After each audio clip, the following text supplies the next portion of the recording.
Jóvenes, buenas tardes con todos. Alguien, por favor, que confirme recepción de audio, así como también que confirmen si se observa la presentación.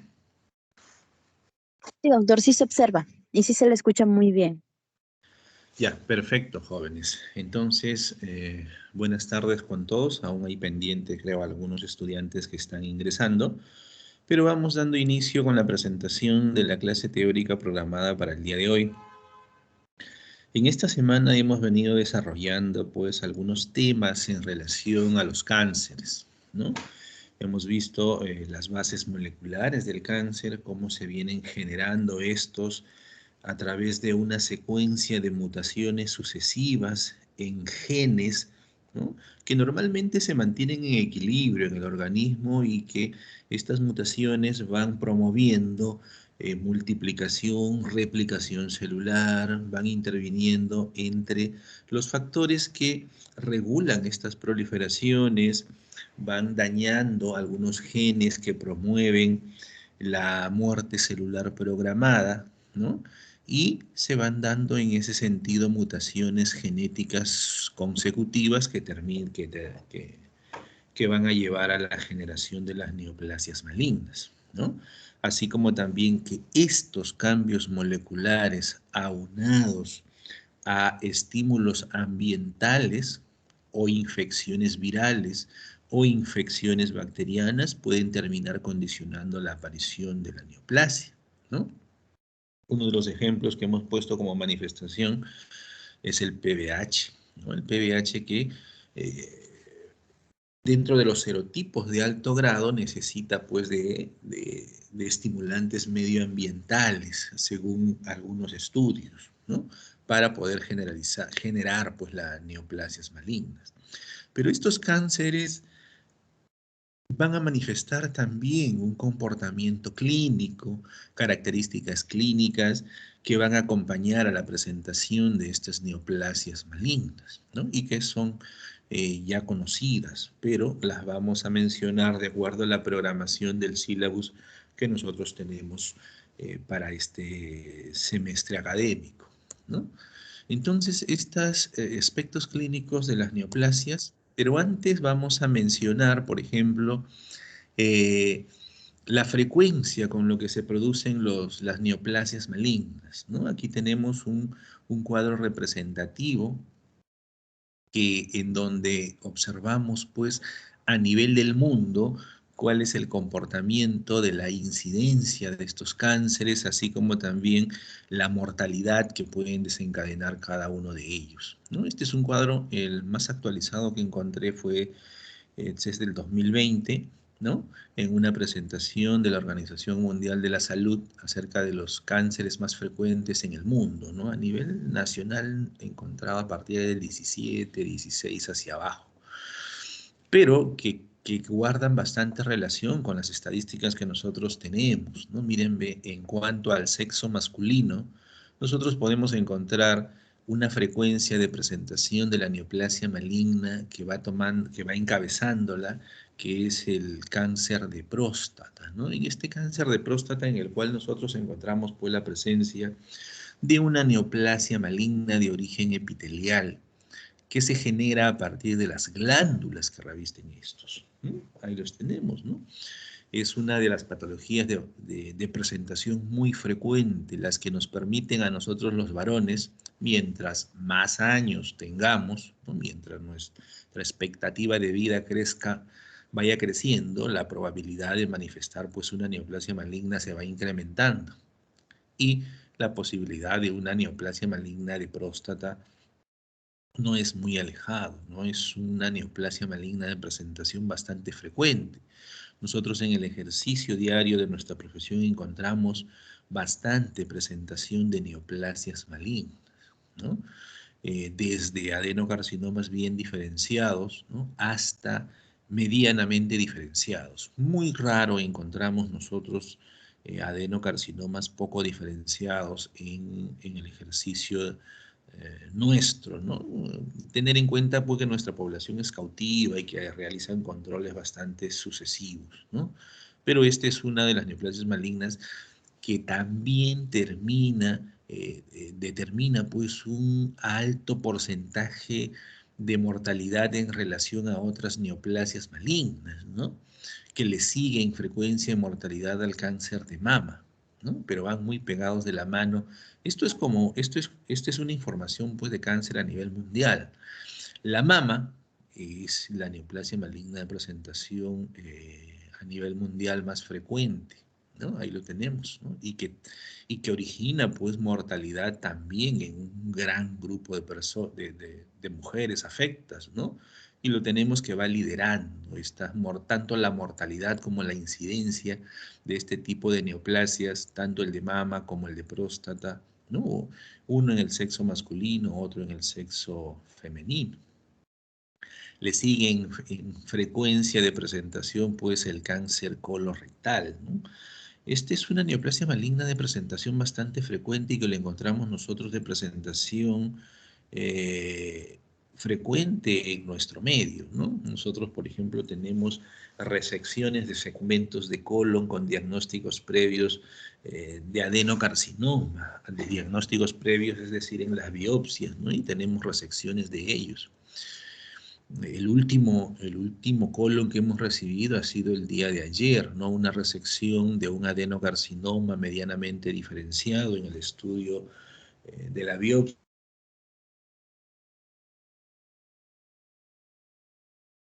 de ganglios, de metástasis a ganglios, ¿no? Jóvenes, ¿se sigue observando la presentación? Sí, doctor. Sí, doctor. Ah, ya, perfecto, porque había perdido, parece, señal. Pero bueno, continuamos. Entonces, miren que a pesar de lo asombroso de ello que le manifiesto es que a pesar de que nosotros contamos con una población cautiva y un control bastante frecuente, ¿no? Encontramos adenocarcinomas con compromisos de ganglios linfáticos abundantes, ¿no? Y este es un carcinoma, un adenocarcinoma de presentación muy frecuente.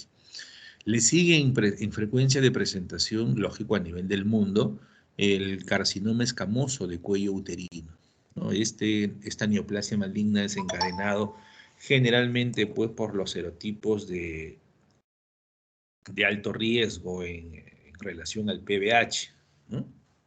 Le siguen en frecuencia y también tienen una presentación o presentan mortalidad en un grupo poblacional bastante grande, ¿no? Y de ahí le siguen pues ya las neoplasias de pulmón, las de tiroides, ¿no? Pero miren la diferencia grande, por ejemplo, en las neoplasias de tiroides. O sea, podemos encontrar nosotros una población bastante grande en presentación a neoplasias de tiroides y entre ellos pues tenemos al carcinoma papilar de tiroides, que es el más frecuente de presentación, seguido del carcinoma folicular. Pero miren el comportamiento que tienen estos, pues, ¿no? O sea, tienen muy poca mortalidad en relación, pues, a esta neoplasia maligna, es bastante pequeña, ¿no? Entonces, no es tan agresivo como se podría pensar. Luego le sigue el cáncer de estómago, ¿no? Y así vamos nosotros incrementando, viendo la lista, ¿no? Cuerpo uterino, ¿no? Los de ovarios, ¿no? Y así vamos viendo, ¿no? Pero la cabeza, próstata y mama a nivel mundial, ¿no? Y este es un reporte del 2020, ¿no? Del año pasado. En cuanto a los efectos locales y hormonales de las neoplasias, en cuanto a las manifestaciones clínicas, nosotros vamos a ver que las neoplasias, y lo hemos visto, es una proliferación celular que va a condicionar una masa. Esta proliferación celular que me da un tumor, me da una masa, ¿no? Con características estructurales ya modificadas en relación a la zona, al órgano comprometido, ¿no? Se aúna pues a los cambios citológicos, como ya hemos mencionado.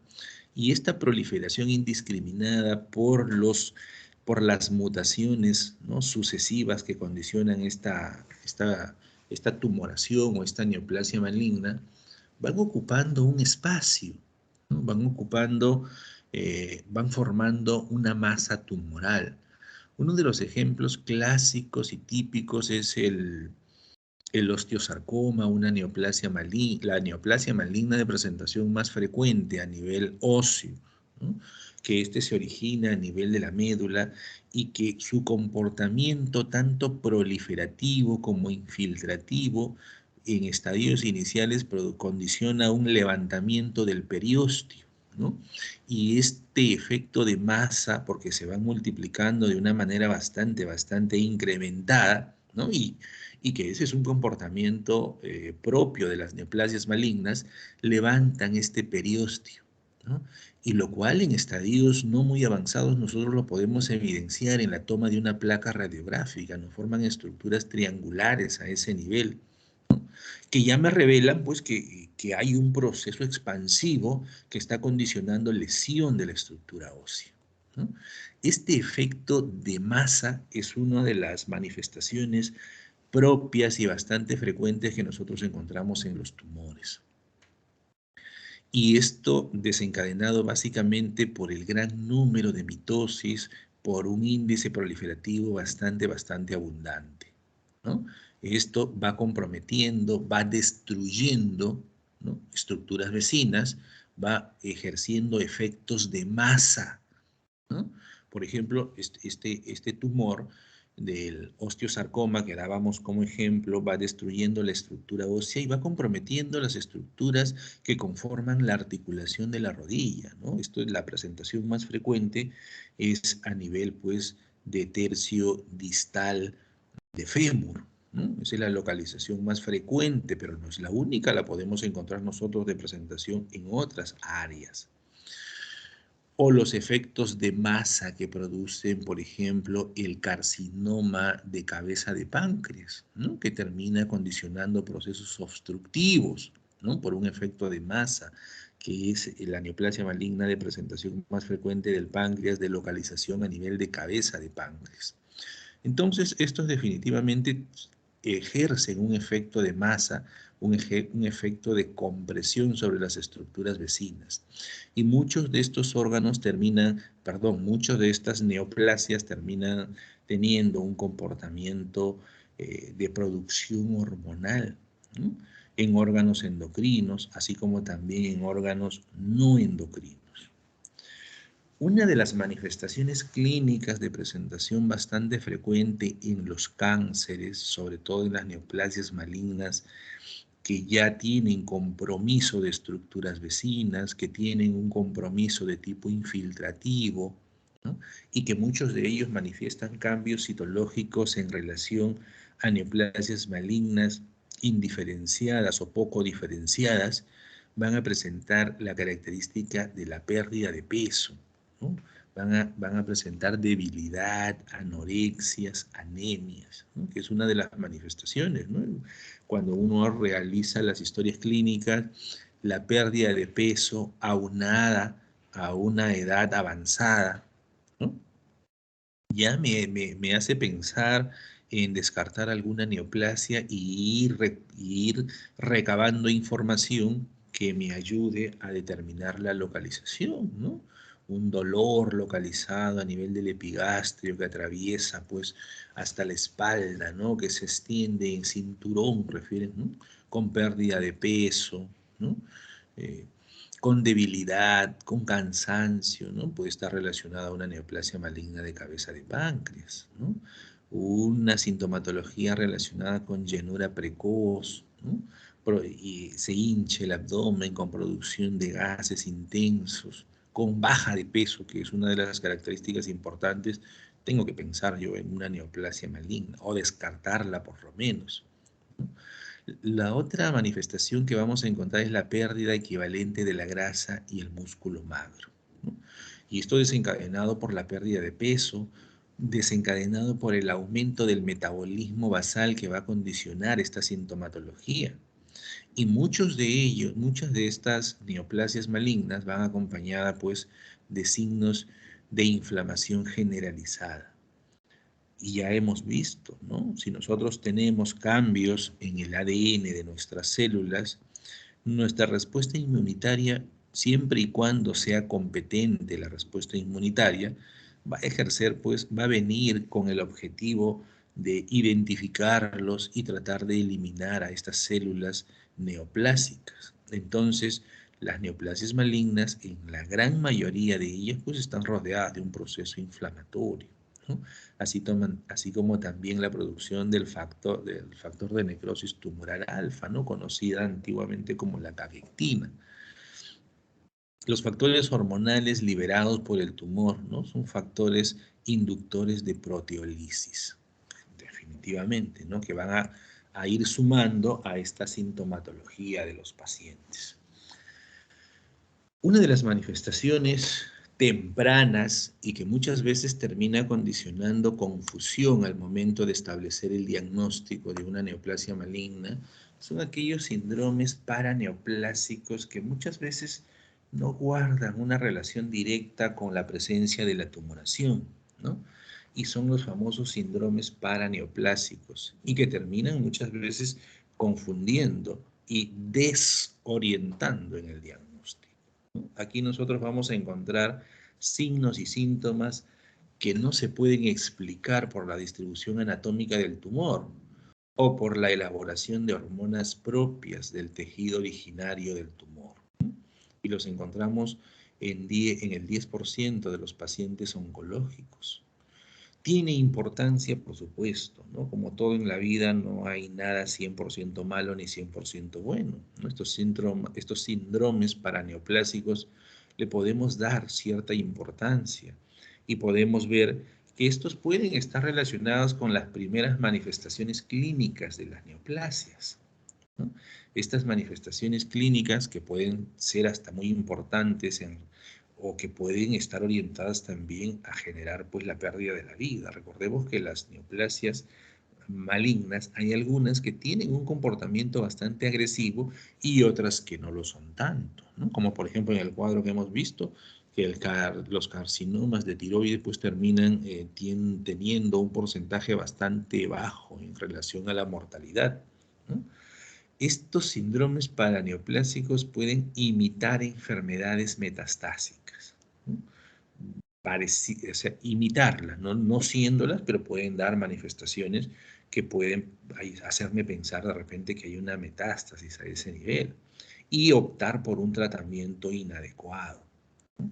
Las endocrinopatías son las de presentación más frecuente, ¿no? Como por ejemplo cuando estamos frente a un carcinoma de pulmón, podemos encontrar pues un síndrome de Cushing, ¿no? Con las características fenotípicas propias de ellas, ¿no?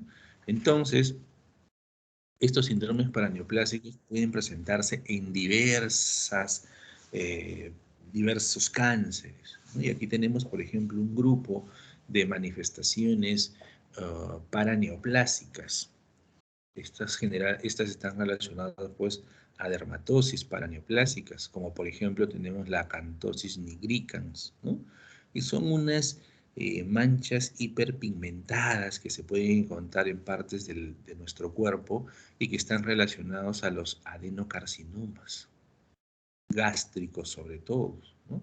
Procesos inflamatorios a nivel de los vasos sanguíneos relacionados o como manifestaciones iniciales de neoplasias en relación al cáncer de páncreas o al cáncer de pulmón o de estómago, ¿no? En cuanto a los linfomas, podemos encontrar la ictiosis adquirida, que esta es una enfermedad epidérmica, ¿no? Poco frecuente, el cual se va a caracterizar por presentar pues una piel áspera y seca, ¿no? La hipertricosis lanuginosa, ¿no? Su nombre ya lo describe, pero vamos a encontrar nosotros una proliferación de pelos delgaditos, ¿no? En forma de lanudos que tienen unas dimensiones entre 3 y 5 centímetros de largo y que van a estar distribuidos por todo el cuerpo y que pueden ser presentaciones paraneoplásicas en relación a los cánceres de pulmón o de colon, ¿no? Y así encontramos una lista, ¿no? Miren, ve, tanto en el pulmón o la mama que podemos encontrar nosotros lesiones eritematosas, los mielomas que pueden ir acompañados de amiloidosis, ¿no? Los mielomas y la enfermedad de Waldenström que pueden estar acompañadas pues de procesos inflamatorios a nivel de los vasos sanguíneos. A nivel de un cáncer de páncreas podemos encontrar procesos inflamatorios a nivel de los panículos adiposos. en cáncer de pulmón o carcinoides en el síndrome de Cushing con sus características propias definitivamente, ¿no? En el timoma o los sarcomas que pueden ir acompañados de la presentación de lesiones de tipo ampollosas, ¿no? Como es en el PENFI, ¿no?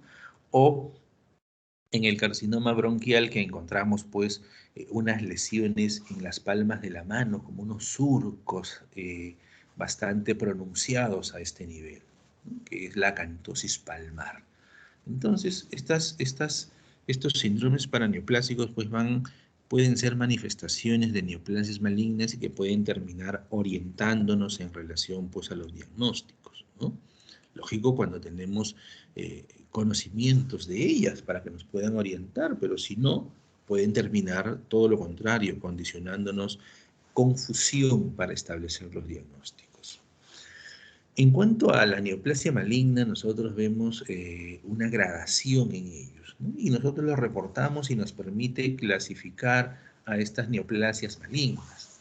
Y en cuanto a la gradación, nosotros vamos a ver que esta se basa en el grado de diferenciación de las células. ¿Qué significa ello? ¿No? Vamos a tener unas lesiones celulares de bajo grado y otras de alto grado. Y estos criterios de gradación en estos tumores van a variar de un tumor a otro. Y lógico, estos van a tener una importancia bastante importante, o sea, son muy importantes en relación al pronóstico de los cánceres.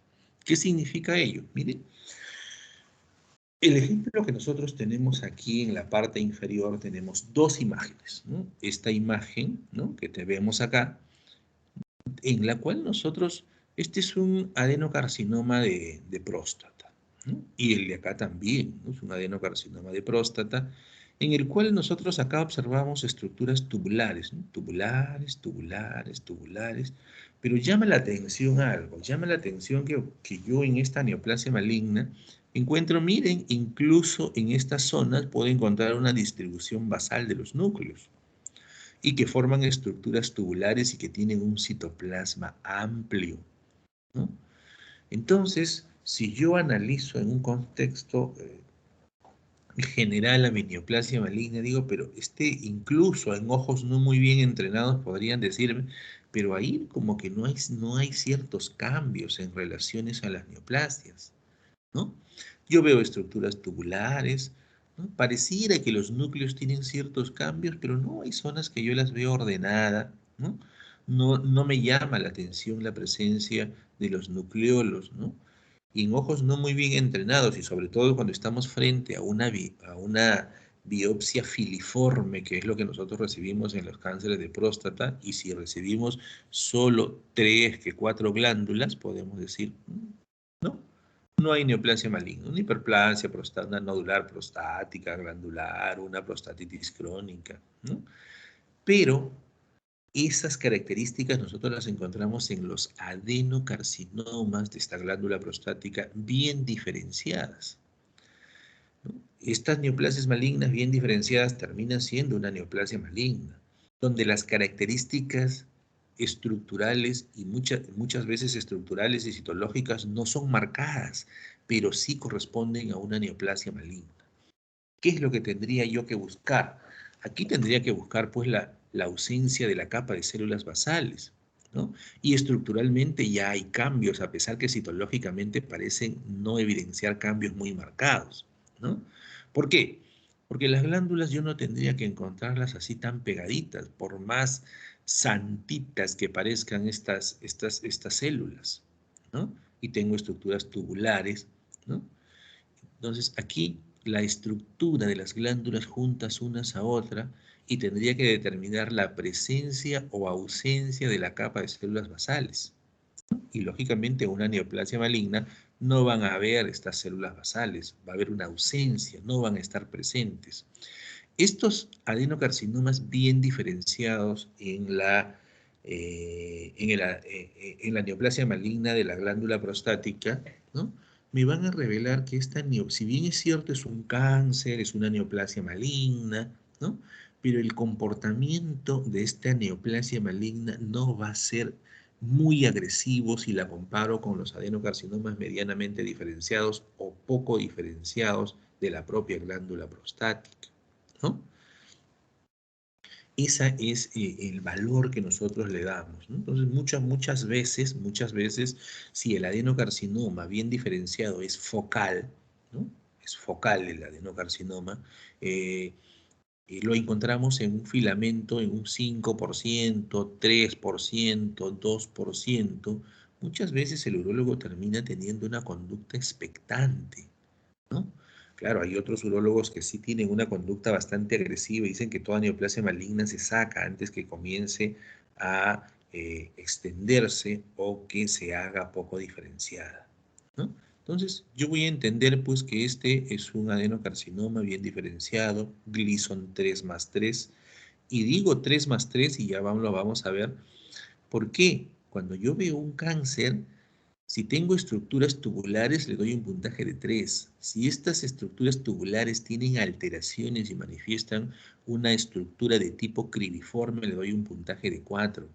Y si yo encuentro nidos celulares o células sueltas, le doy un puntaje de 5. Entonces, cuando yo estoy frente a un adenocarcinoma y todos son glándulas, digo 3+3. Pero si no son todas glándulas, y algunas son glándulas y otras tienen características o formas cribiformes, la característica cribiforme tiene un peso de 4. Entonces, el primer sumando en mi gradación de mi neoplasia maligna es el que yo encuentre la característica que sobrepase el 50% en mi campo a evaluar. ¿Qué significa? Que si aquí yo tengo, por ejemplo, una glándula cribiforme, por decirlo, o dos glándulas cribiformes, mi Gleason será un adenocarcinoma Gleason 7, 3+4. ¿Por qué 3? Porque la gran mayoría de mi muestra es tubular y 4 porque hay un menor componente que es cribiforme, ¿ya? Pero eso ya la cataloga como medianamente diferenciado. Y el medianamente diferenciado definitivamente va a tener un comportamiento más agresivo que un bien diferenciado. Y las características citológicas que revisten estas glándulas también van a ser mucho mayor o mucho más marcada la tipia citológica, ¿ah? Pero en ese sentido, si yo tengo un sumando, ¿no? Donde el primer sumando me revela el mayor porcentaje de esa característica en mi neoplasia maligna, entonces, desde ese punto de vista, cuando yo tengo dos adenocarcinomas con Gleason 7, no es lo mismo decir 3+4 que 4+3. ¿Por qué? Porque el adenocarcinoma medianamente diferenciado, Gleason 7, 4+3, va a ser mucho más agresivo, tengo que entenderlo yo y lo entiende el urólogo, que un adenocarcinoma Gleason 7, 3+4. Porque en el 4+3, el mayor componente glandular de mi neoplasia es de tipo cribiforme, o sea, está perdiendo diferenciación. Un minuto, por favor, jóvenes.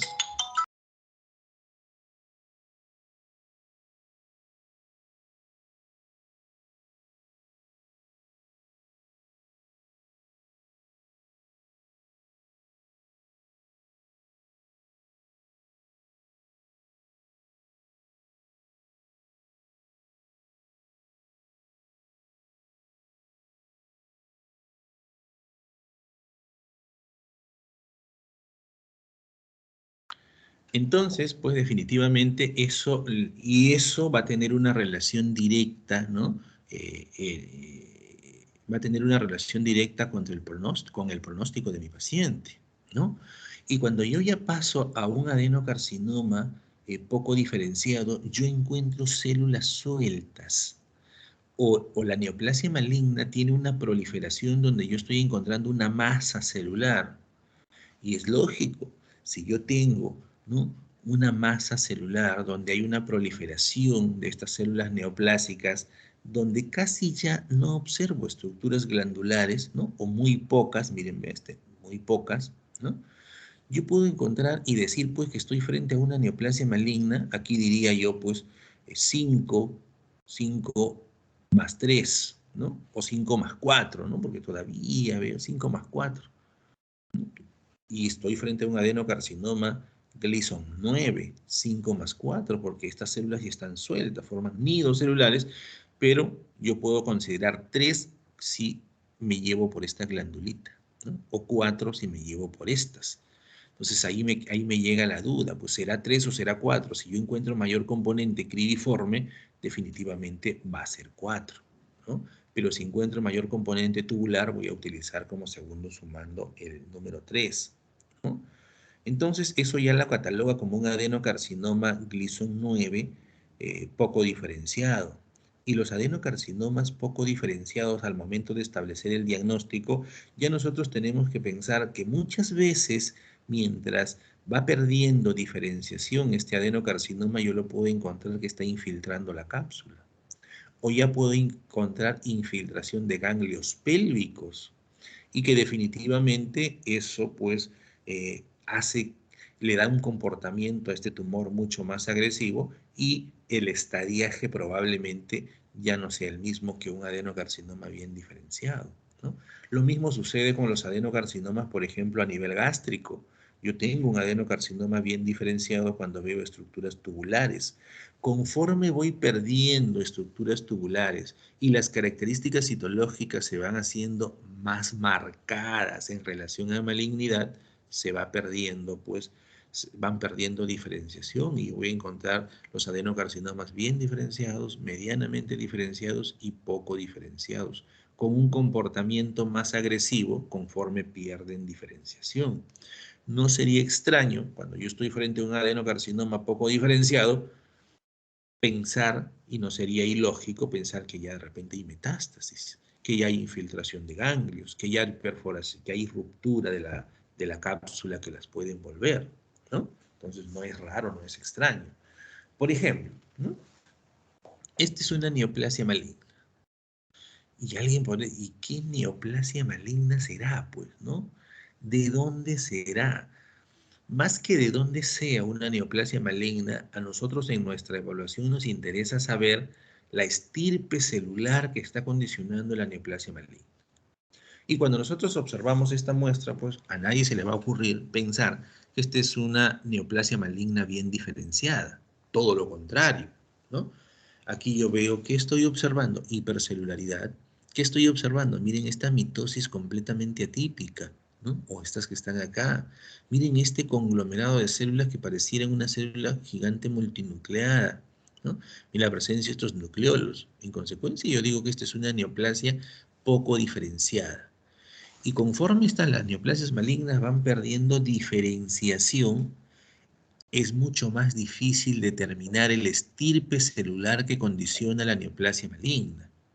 Y es mucho más probable que yo encuentre infiltración de estructuras vecinas o que haga metástasis. ¿Podría yo determinar, por ejemplo, en esta presentación, la estirpe celular? ¿Cuáles son las estirpes celulares? Si es de origen epitelial, ¿no? Para yo llamarle carcinoma. Si es de origen mesenquimal, para llamarle sarcoma, ¿no? Pero un sarcoma no parece, las células sarcomatosas son más monstruosas, ¿no? Si es de estirpe linfoide, para ver si es un linfoma, tampoco parece de estirpe linfoide, ¿no? Por las características fenotípicas, pero ya está bastante cambiado.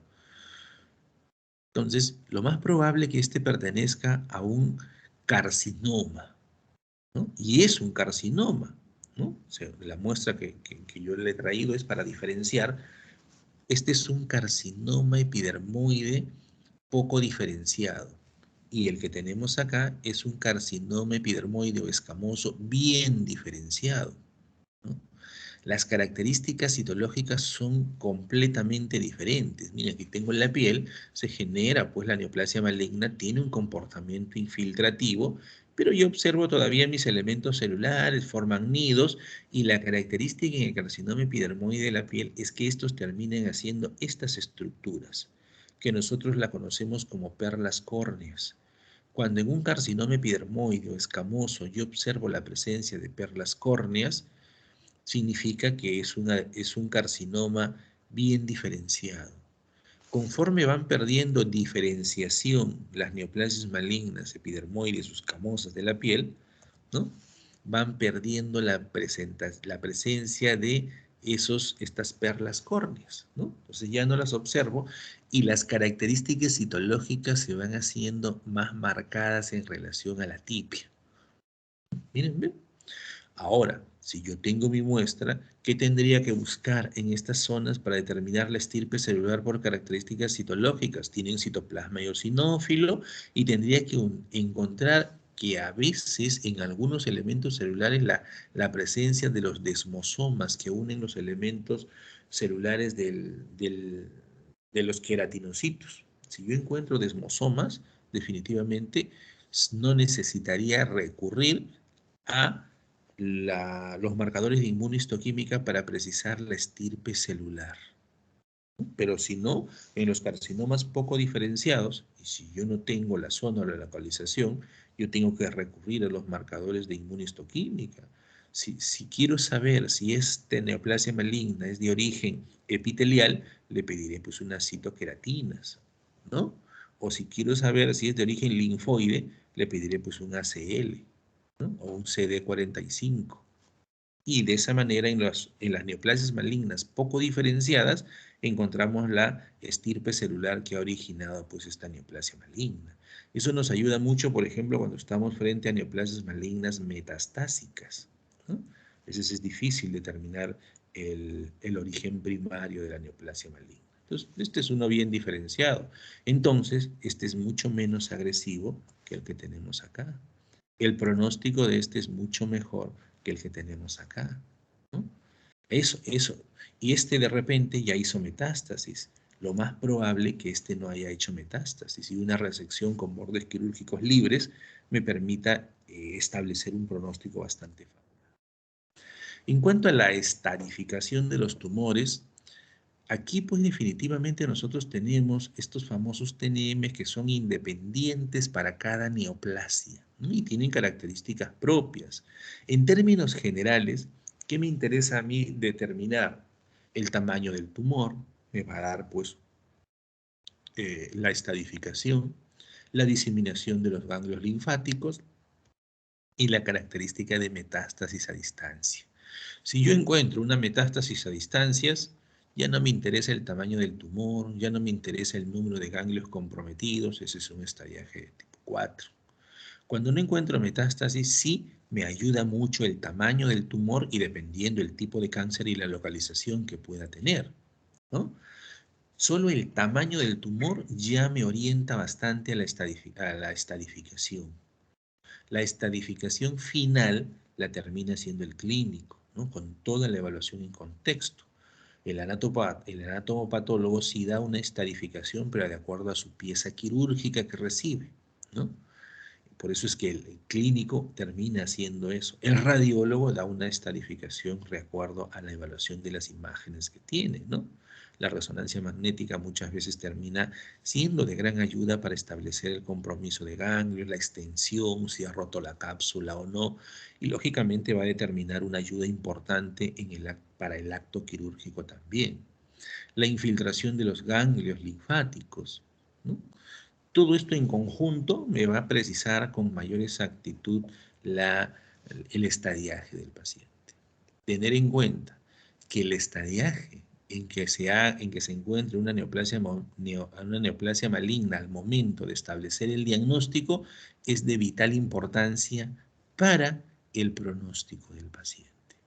Las neoplasias malignas en estadiajes o in situ o localizadas que todavía no infiltran pueden ser hasta curativas.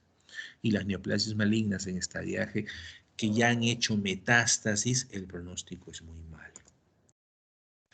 ¿Cómo nosotros obtenemos el diagnóstico de cáncer en el laboratorio? Bueno, aquí pues definitivamente nosotros que vamos a ver, las biopsias juegan un papel importantísimo para establecer nuestros diagnósticos, ¿no? Tenemos métodos histológicos y citológicos. La glándula tiroides podemos nosotros evaluarla con una aspiración con aguja fina, una biopsia con aspiración con aguja fina que nosotros conocemos como BAF, ¿no? Ingresamos con guía ecográfica a la glándula tiroides localizando exactamente el nódulo sospechoso de neoplasia maligna, se hace un aspirado y se realiza un extendido citológico sobre la lámina, ¿no? Se le hace la coloración y se evalúa. Esto me va a permitir establecer el diagnóstico de los carcinomas papilares de tiroides en citología. ¿Por qué? Porque estas neoplasias se establece el diagnóstico a través de las características del núcleo de la célula. Entonces eso yo lo puedo ver en un extendido citológico. Pero puedo tener dificultades cuando estoy frente a un carcinoma folicular de tiroides. ¿Por qué? Porque los carcinomas foliculares de tiroides, el criterio del estudio histológico es la infiltración de un vaso sanguíneo o la infiltración de la cápsula. Cuando yo obtengo una biopsia por aguja, tengo un filamento filiforme. No me va a permitir evaluar toda mi lesión, ¿no? Entonces, ahí se establecen dificultades, ¿no? Sobre todo en aquellos carcinomas foliculares que no manifiestan cambios citológicos bastante grandes en relación a malignidad. Pues el criterio definitivamente es la infiltración de cápsula de vasos sanguíneos, ¿no? Lógico que también para esto yo necesito una muestra adecuada, ¿no? Yo puedo tener unas neoplasias malignas gigantes, unos tumores gigantes, con ganglios periféricos que me hagan pensar que estoy frente a una neoplasia maligna, pero este puede ser tan agresivo que puede tener amplias áreas de necrosis. Y si ingresamos con aguja y toda mi muestra es una muestra necrótica, yo no voy a poder establecer el diagnóstico. Si solo veo necrosis, solo estoy viendo detritus celulares, ¿no? Entonces eso depende mucho de la muestra. Y depende de la localización de la muestra. Nosotros hemos dicho que las neoplasias malignas tienen una característica heterogénea. ¿Qué significa? Y lo hemos mencionado cuando hemos hecho el estadiaje en la escala de Gleason de los adenocarcinomas de próstata, ¿no?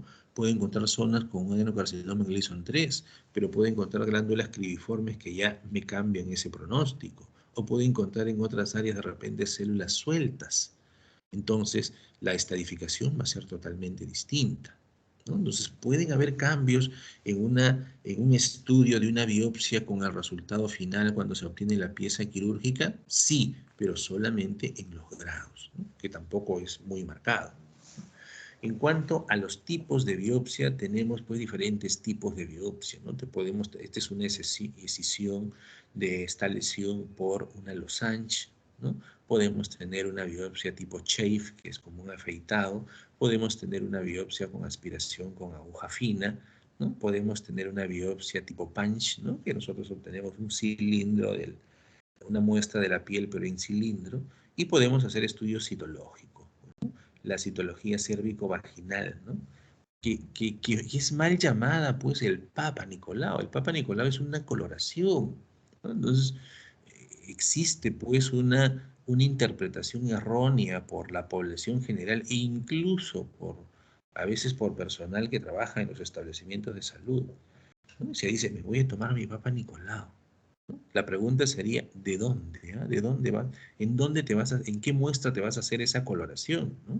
Porque la población en general dice Papa Nicolau cuando se van a hacer un estudio citológico cérvico-vaginal. Entonces, lo apropiado sería hacer, ese es el término, o una biopsia con una punción aspiración con aguja fina, ¿no? Que puede ser a nivel de la glándula tiroides, que puede ser a veces hasta de los nódulos de la mama.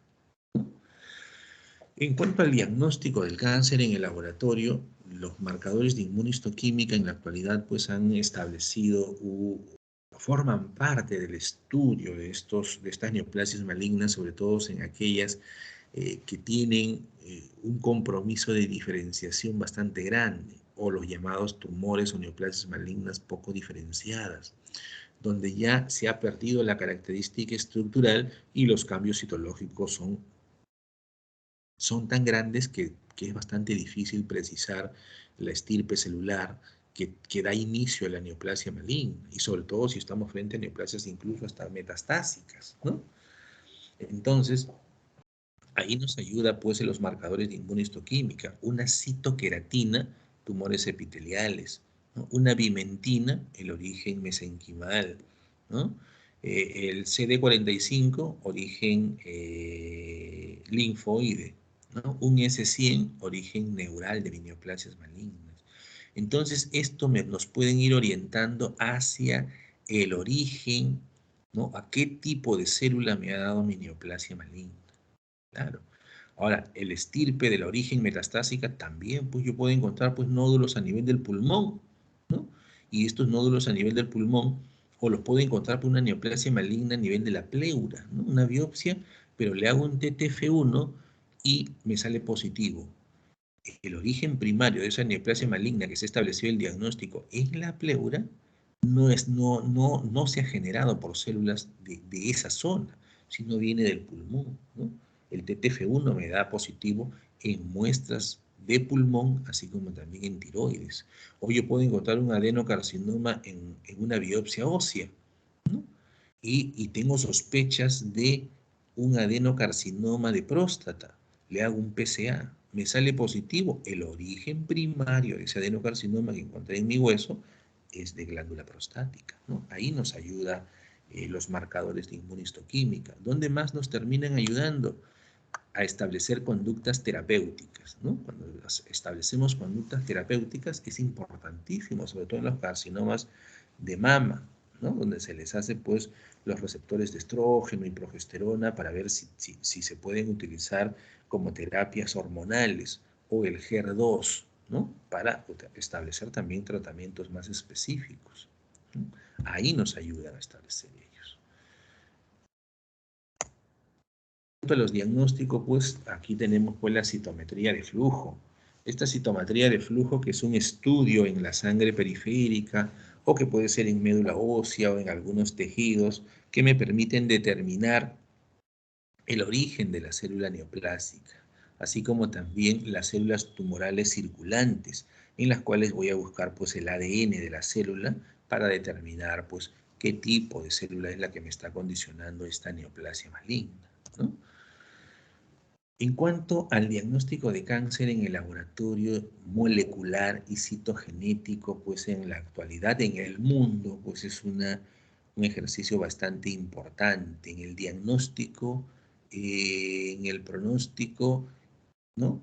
Y muchas veces para guiar el tratamiento de estos pacientes con neoplasia, ¿no? En nuestro medio, pues acá todavía si los establecimientos de salud a través de nuestro sistema de salud muchas veces no se cuenta con los marcadores de inmunistoquímica para orientar, más alejados pues es contar con un laboratorio a través del Ministerio de Salud, ¿no? De estudios moleculares. Pero estos permiten establecer diagnósticos de las neoplasias malignas, establecer los pronósticos, determinar, por ejemplo, enfermedades residuales, ¿no? Que se le da tratamiento y si existe o no enfermedades residuales. Diagnóstico de predisposición hereditaria al cáncer, ¿no? Si hay algunas mutaciones en algunos genes que me den predisposición para realizar o que puedan manifestar una neoplasia maligna posterior. O nos pueden también orientar como guía de tratamiento con fármacos dirigidos contra oncoproteínas, ¿no? Acá tenemos, por ejemplo, miren, los marcadores tumorales.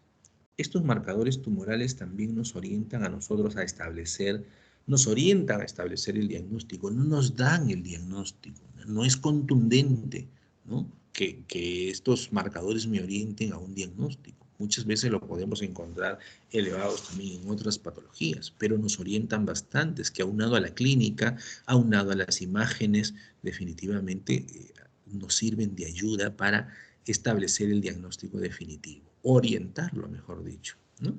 Y aquí tenemos, por ejemplo, marcadores tumorales hormonales, la gonodotrofina coriónica, que la podemos nosotros encontrar en tumores trofoblásticos, tumores testiculares o no seminomatosos, ¿no?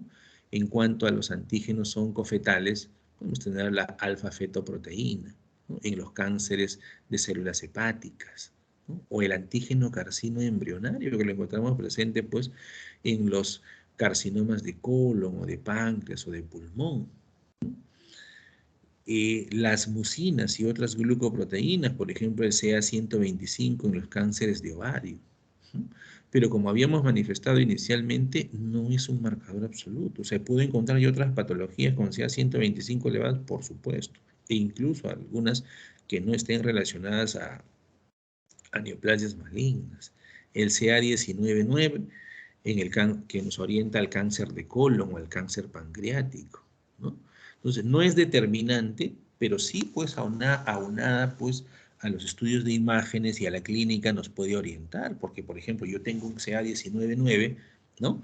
Y puedo decir, ah, pero este puede ser pues un proceso inflamatorio severo, ¿no? A nivel de mi páncreas, o puede ser pues una neoplasia de colon de repente, o puede ser un cáncer de páncreas, no lo sé, pero si tengo una tomografía, una resonancia magnética, ¿no? Que me dicen que tengo una masa en cabeza de páncreas, ¿no? Que tengo una sintomatología que manifiesta dolor, porque los adenocarcinomas de páncreas generalmente tienen un comportamiento que van a rodear los filetes nerviosos, tienen una infiltración perineural que condicionan dolor, ¿no? Entonces yo tengo una masa aunada pues a un CA19-9, no voy a pensar que estoy dentro de un proceso inflamatorio, ¿no? Tengo que orientarme. Lógico que al final pues se tendrá que determinar a través de una biopsia, pero mi orientación pues no puede ser pensar en otra cosa. Si lo tengo solo al aire, sí, pero si ya tengo un contexto de la clínica, las imágenes y mi marcador tumoral, definitivamente pues voy a encontrar cierta orientación. O las mutaciones del P53, ¿no? Cuando yo tengo una mutación del P53 en los marcadores moleculares, pues ahí sí puedo tener diferentes tipos de neoplasia. Puede ser de colon, de páncreas, de pulmón o de vejiga, ¿no?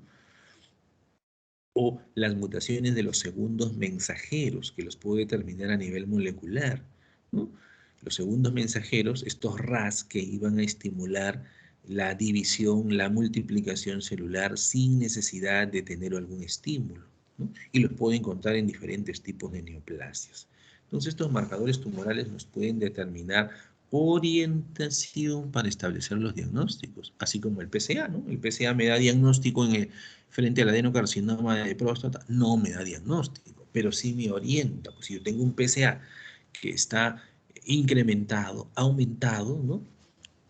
Tendría que ver una imagen. Si la imagen me dice que tengo una próstata con una imagen hiperecogénica, irregular, ¿no? Me iré al urólogo. El urólogo me va a hacer un tacto rectal y dice, ah, señor, usted tiene en el lóbulo derecho un nódulo pétreo, ¿no? Entonces todo ello me hará pensar más que tengo una neoplasia maligna. Y el urólogo dirá, pues hay que biopsiarlo. Y en la biopsia se establecerá, pues, si es una neoplasia maligna o no lo es. Nosotros hemos tenido, por ejemplo, prostatitis agudas, ¿no? Con PSAs de 18, 17, ¿no? Que muchas veces el paciente termina, uy, es un cáncer, me voy a morir, se hace la biopsia y no lo es, ¿no? Ahora también, muchas veces frente a esos escenarios, no hay que estar satisfecho, porque recordemos que la biopsia, si bien es cierto, es con guía, pero muchas veces son fragmentos filiformes, y si no llegó hasta el nódulo exactamente, ¿no? Entonces, de repente tengo una pequeña zona de neoplasia maligna, pero mi aguja no llegó, ¿no? Tengo que seguir observando el comportamiento de mi PSA, ¿no? Jóvenes, no era una clase larga la de hoy, tampoco complicada, ¿no? Pero son los efectos de las manifestaciones clínicas que nosotros encontramos, pues, frente a las neoplasias malignas y los estadiajes que varían de acuerdo a los TNMs en cada tipo de tumor, ¿ya?